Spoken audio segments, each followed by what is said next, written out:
It's another great dry week ahead of us, so nothing much to talk about weather-wise. That's always a good thing for us.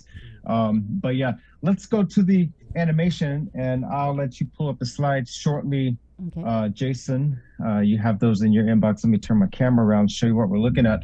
Not bad this morning. Just a few spotty showers passing over the island this morning. It was a dry commute for me at 4 o'clock, but I did have a couple showers just outside my window in the last hour, and we're seeing some of that in the infrared satellite.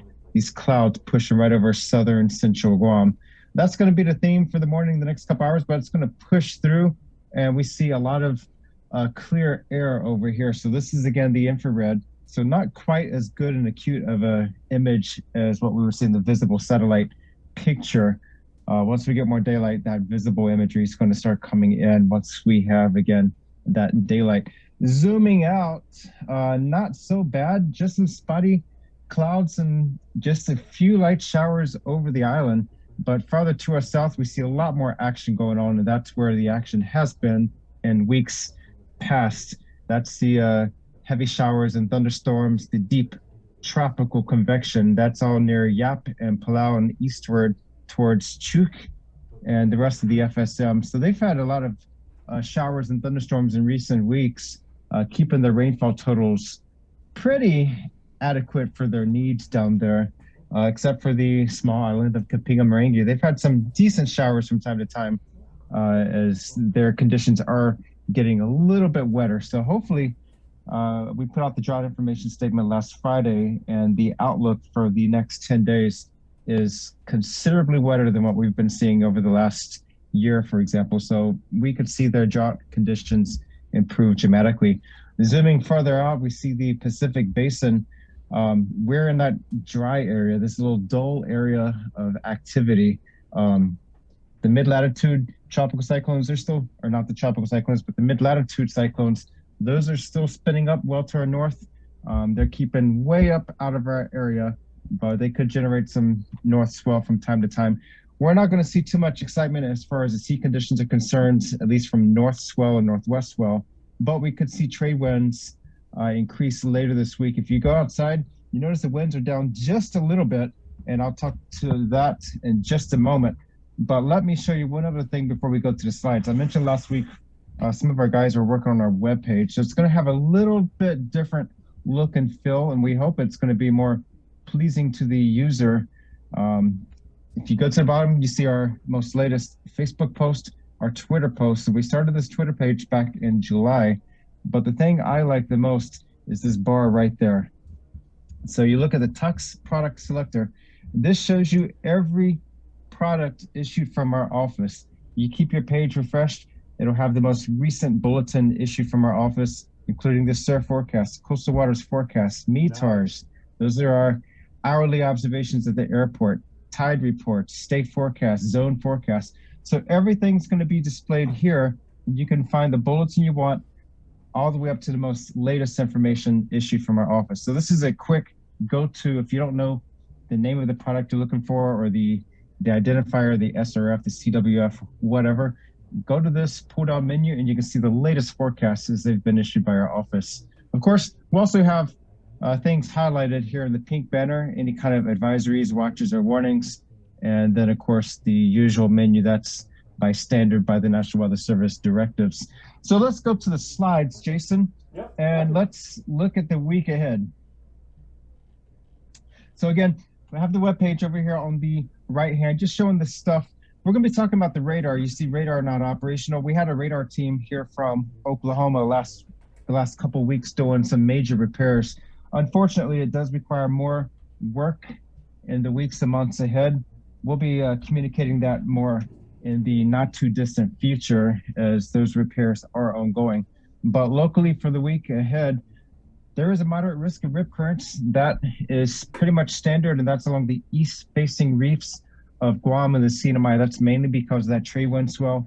The fire danger is high, and you remember we saw that tumble about 2 weeks ago, and we had more showers 2 weeks ago. That has fallen just a little bit from the extreme category, but we are in the high category. And we'll see that creep up in the days in the next week or so. Drought conditions across Guam and CNMI abnormally dry to moderate drought, mainly for Saipan and Tinian. And then across Micronesia, a lot of trade winds surging down there. High surf advisory for Kosrae, small craft advisory for Madro, and extreme drought conditions do remain for Kapinga Maringi and Woche and the Marshall Islands. Moderate drought for Kwajalein. Next slide, current conditions. This morning, east winds around 8 miles per hour here at the airport, partly cloudy skies with only a few showers. Temperature this morning is 78 degrees. We are remarkably average for this time of the year. If you look at our temperature normals, they're typically 76 for a low, 86 for a high. Yesterday, we reached a high of 86 and a low of 77. So it doesn't get much more average than that. Rainfall, of course, no rain measured here at the airport yesterday. And since January 1st, 7.47 inches of rain, when we normally are right about 11.55 inches of rain. And the next slide, that does show our latest U.S. Drought Monitor drought map for the region. Abnormally dry conditions for Guam and Rota, but moderate drought for Saipan. And of course, you see those red areas down there at Kapinga Maringi and Pohnpei State and Woche. I do suspect this red for Kapinga Maringi, they may see some drought improvement in the next week to 2 weeks, especially when we reissue our drought statement, not this Friday, but next Friday. If the forecast does pan out for that island, they could see some substantial rainfall, which is much needed, and they will much appreciate that. The next slide, that shows the polar orbiting satellite showing the winds over the ocean surface. And if you look over well to our east, near the Marshall Islands, you see all the green and the yellows. Those yellows, again, those are 20 to 25 knot winds. They are surging across the Marshall Islands. Eventually, they're going to generate some trade wind swell that will reach our area by midweek. So we're going to see those trades bump up just a little bit. The winds are pretty moderate and light this morning, around 10 to 15 miles per hour. They will increase to between 15 and 20 miles per hour Tuesday and into Wednesday. Now, the next slide, that shows the buoys, the Retidian buoy. Combined seas this morning, not bad, 4 to 6 feet, and that's primarily a trade wind swell out of the east-northeast. But looking at that purple line in the wave forecast, we're hovering just below 5 feet today. That's going to steadily increase as we go toward Wednesday and into Thursday, with seas reaching 6 to 8 feet. And again, that's going to be a combination of a east-northeast trade wind swell and a northeast swell. So seas will build, and that surf along the east-facing reefs of Guam and CNMI also will increase toward the end of the week. So today, mostly sunny, isolated light showers, east winds at 10 to 15 miles per hour, combined seas 4 to 6 feet, moderate risk of rip currents along east-facing reefs. Midweek, those winds will increase to between 15 and 20 miles per hour by Tuesday, and the seas will build to between 6 and 8 feet by Wednesday. And this weekend, not bad this weekend, partly cloudy. Dry conditions continue with east winds at 10 to 15 miles per hour, and the seas will bump down just a little bit to between 5 and 7 feet.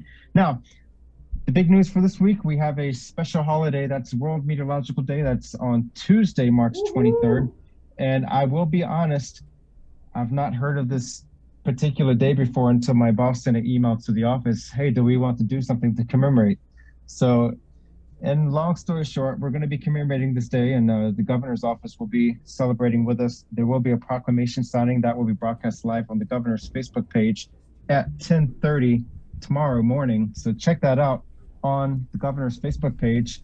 And again, this is World Meteorological Day, and it's celebrated annually on March 23rd to commemorate the coming into force of the convention establishing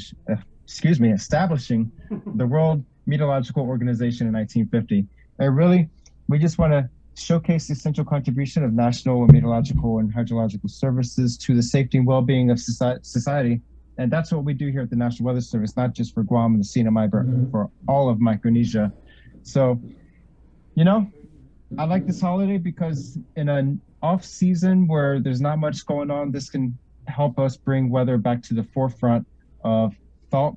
Typically, we would have like a tsunami preparedness week this time of year, but because of COVID, that's taken a lot of resources and planning efforts from other authorities. So this is a great time that we can say, hey, the weather is still going on, and that we need to keep our focus on other things because the world does spin as COVID does continue across the globe. Yeah, Landon, maybe so finally, if you're going around tomorrow, you can get a discount. Well, Ask that for a would be discount. great. Hey, it's World Weatherman Day. Well, I think it was in February we had a National Weather Person's Day. I see. And now we have World Okay, Meteorological I can Day. tell you what a high pressure system is. I know what a feeder band is. Can I get some fries? Onion rings? You know, I might give you a free tour. How hot was it yesterday? Yesterday we hit a high of, I think it was 86 degrees, so really not that bad, but it felt warm on the skin. It was a dry, Yeah, come on, dry you heat. better So if check you're your outside- thermometer. It was not 86. It was like Yeah. 96. Yeah, there might be some heat index involved in that. So I see. what it feels like on the skin is going to be a little bit warmer than what our sensors measure out in the backyard. So it's 86, but feels like 106. Sometimes it does. Right Yeah, on. especially with the humidity.